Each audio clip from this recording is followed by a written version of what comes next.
ইসরায়েলের এমন আগ্রাসনের পরও জাতিসংঘ সহ বিশ্ব নীরব কেন? প্রশ্ন এরদোগানের। ইসরায়েলি হামলায় ক্ষুব্ধ খামেনি, ইরানি জাতি আত্মসমর্পণ করবে না। ভারতে মুসলিম খ্রিস্টান নির্মূলের উস্কানিতে গ্রেফতার হিন্দু পুরোহিত। ইরানের অভ্যন্তরে ইসরায়েলি হামলার বিরুদ্ধে এবার হুঁশিয়ারি উচ্চারণ করলেন তুরস্কের প্রেসিডেন্ট রজব তাইয়িপ এরদোগান। বুধবার আঙ্কারায় পার্লামেন্টে একে পার্টির সংসদীয় দলের সভায় প্রেসিডেন্ট এরদোগান বলেন, নেতানিয়াহু ইতোমধ্যে গণহত্যার অপরাধে হিটলারকেও ছাড়িয়ে গেছেন। আমরা চাই না তাদের ভাগ্য এক হোক। তিনি বলেন, ইসরায়েল শুধু গাজা নয়, ইরানের অভ্যন্তরেও হামলা চালিয়ে দস্যুবৃত্তির মাত্রা আরো বাড়িয়েছে। এই আগ্রাসনের বিরুদ্ধে জাতিসংঘ সহ অনেক রাষ্ট্র নীরব থেকেছে, কেউ কেউ তো উল্টো ইসরায়েলের পক্ষে অবস্থান নিয়েছে। এরদোগান বলেন, ইরান এই বর্বর আগ্রাসনের বিরুদ্ধে আত্মরক্ষা করছে। এটা একেবারে বৈধ, স্বাভাবিক ও আইনসঙ্গত। গাজা, লেবানন, ইয়েমেন, সিরিয়া সব জায়গায় ইসরায়েল যুদ্ধ চাপিয়ে দিয়েছে। এর বিরুদ্ধে প্রতিরোধ মানবতার পক্ষেই কাজ করা। তিনি সতর্ক করে বলেন, আমরা ইসরায়েলের প্রতিটি হামলা নিবিড়ভাবে পর্যবেক্ষণ করছি। আমাদের জনগণ যেন নিশ্চিন্ত থাকে। তুরস্ক তার স্বার্থ, ঐক্য ও নিরাপত্তা রক্ষায় সম্পূর্ণ প্রস্তুত। এরদোগান আরও বলেন, তুরস্ক শুধু ফেতো নয়, বরং আমাদের দেশে ঘাপটি মেরে বসে থাকা জায়নবাদী উপাদানগুলোর বিরুদ্ধেও লড়ছে। আজ আমরা নিজেদের প্রযুক্তিতে তৈরি প্রতিরক্ষা ব্যবস্থায় আমাদের আকাশ সীমা রক্ষা করছি। তিনি জোর দিয়ে বলেন, তুর্কি প্রজাতন্ত্র কোনো সাধারণ রাষ্ট্র নয়। কেউ আমাদের ধৈর্য পরীক্ষা করবেন না, কেউ তুলনাও করবেন না। শেষে এরদোগান বলেন, এই আগ্রাসন বন্ধে আমাদের কূটনৈতিক প্রচেষ্টা চলবে। শান্তির জন্য আন্তরিকভাবে চেষ্টা করছি, তবে হামলা হলে উত্তর দেব ঐতিহাসিক গৌরবের সাথে।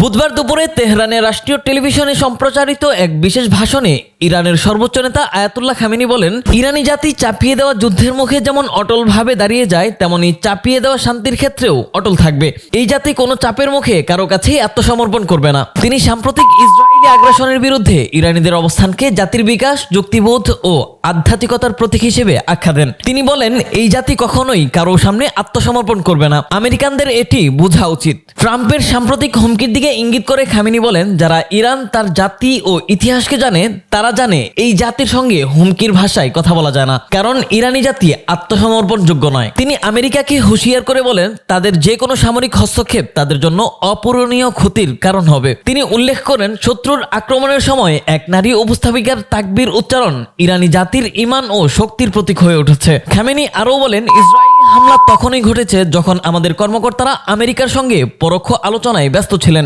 অথচ আমরা তখন কোনো উত্তেজনামূলক পদক্ষেপ নিইনি। তিনি বলেন, আমেরিকার সাম্প্রতিক বক্তব্য প্রমাণ করে শত্রুর এই কপট পদক্ষেপে আমেরিকারও হাত রয়েছে। খামেনি আন্তর্জাতিক গণমাধ্যম ও চিন্তাবিদদের উদ্দেশ্যে বলেন, আপনারা এই বাস্তবতা ব্যাখ্যা করুন, যাতে শত্রুর মিথ্যা প্রচারণা সত্যকে বিকৃত করতে না পারে। তিনি স্পষ্ট করে বলেন, শত্রু বড় অপরাধ করেছে, এখন সে শাস্তি পাচ্ছে। আমাদের জাতি ও সশস্ত্র বাহিনী যে প্রতিশোধ নিয়েছে এবং নিচ্ছে, তা শত্রুর জন্য এক ভয়াবহ বার্তা। তিনি বলেন, আমেরিকার বন্ধুরা যখন ময়দানে নামে, সেটাই ইহুদিবাদী শাসক গোষ্ঠীর দুর্বলতা ও ভরাডুবির প্রমাণ। ভারতে মুসলিম ও খ্রিস্টানদের নির্মূলের ডাক দিয়ে ভয়ঙ্কর উস্কানি দিয়েছেন এক উগ্র হিন্দুত্ববাদী পুরোহিত। গত 15 জুন বেঙ্গালুর শ্রীরাম প্যারাডাইস অ্যাপার্টমেন্টে নিজ বাসভবনে আয়োজিত এক ধর্মীয় সভায় এই ন্যাক্কারজনক বক্তব্য দেন সমর্থ শ্রী ধর্মাশ্রম ট্রাস্টের হিন্দুত্ববাদী পুরোহিত আত্মানন্দ সরস্বতী স্বামীজি। এই সভার ভিডিও ভাইরাল হলে দেশজুড়ে তীব্র ক্ষোভ ছড়িয়ে পড়ে, সামাজিক মাধ্যমে নিন্দার ঝড় ওঠে। বক্তব্যে আত্মানন্দ সরস্বতী বলেন, এই দেশে একমাত্র সনাতন ধর্মই সত্য ধর্ম।